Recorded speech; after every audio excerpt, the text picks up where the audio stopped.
Welcome to বুলটির হেসেল। চলো আজকে শিখে নেওয়া যাক পেঁয়াজ ফুরুলি। এটা কিন্তু বাড়ির বয়স্ক দাদু ঠাম্মার জন্য কিন্তু এই রেসিপিটা আমি রেডি করছি।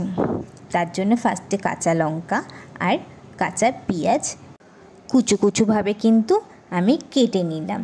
তারপরে ব্যাটারটা রেডি করলাম। তার জন্য নিয়ে নিয়েছি বেসন, অল্প মাত্রায় কর্নফ্লাওয়ার, লঙ্কার গুঁড়ো, হলুদ গুঁড়ো আর লবণ পরিমাণ মতো। কিন্তু লক্ষ্য রাখতে হবে ব্যাটারটা না গাঢ় হবে না পাতলা হবে, মিডিয়ামভাবে কিন্তু রাখতে হবে। ভালো করে মাখিয়ে নিয়ে বেশ তেলটা ভালো গরম হবে, তখন এক এক করে কিন্তু আমি এটাকে দিয়ে দিলাম।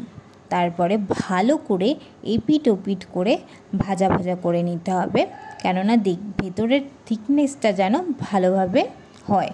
দেখতেই পাচ্ছ লাল লাল করে কিন্তু আমি এক এক করে ভেজে নিলাম।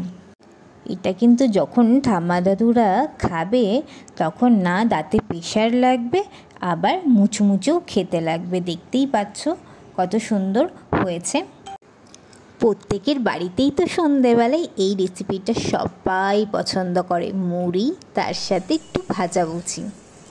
আর ভিডিওটি যদি তোমাদের ভালো লেগে থাকে তাহলে অবশ্যই একটা লাইক, কমেন্ট, সাবস্ক্রাইব করতে কেউ ভুলো না। অবশ্যই করে বাড়িতে যদি দাদু ঠাকুমা থাকে তাহলে কিন্তু অবশ্যই করে